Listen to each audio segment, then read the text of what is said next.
Now, we normally wouldn't blame the government for 12 rate rises over 18 months. They're only partly the government's fault. But Albanese didn't hesitate to sheet the blame home to Scott Morrison and Josh Frydenberg for just one rate rise early last year. This is the triple whammy that Scott Morrison has presided over. Under Scott Morrison, cost of living is in crisis. This cannot be the thanks that Australians get. Scott Morrison has an excuse for everything and a plan for nothing. Scott Morrison's economic credibility is in tatters.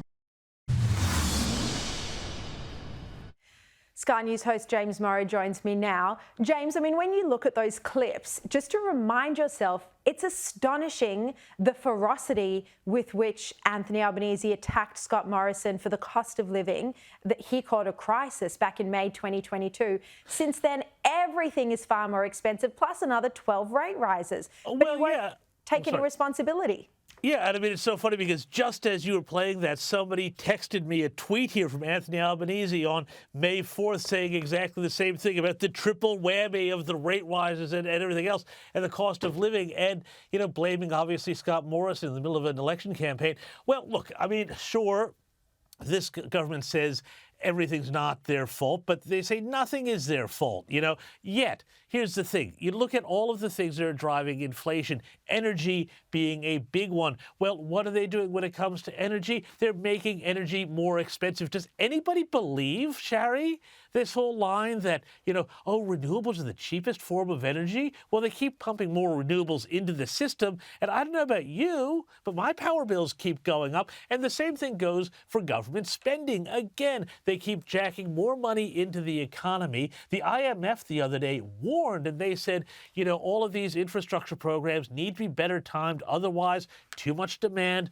too much stress on the system, too much inflation. And of course, Shari, the third whammy, which you're talking about here, is immigration. You know, and there are all of these weird economists out there, and they seem to be very much enthralled to the idea of big Australia and the housing lobby and the development lobby.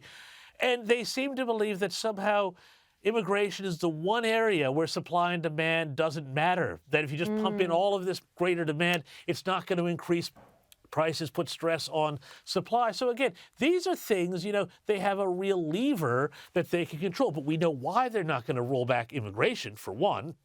Because if they do, that means that they lose the sugar hit, and we don't just wind up in a per capita recession, which I think you quite rightly put out there, but also an overall general recession, which really, to be honest, we honestly are approaching.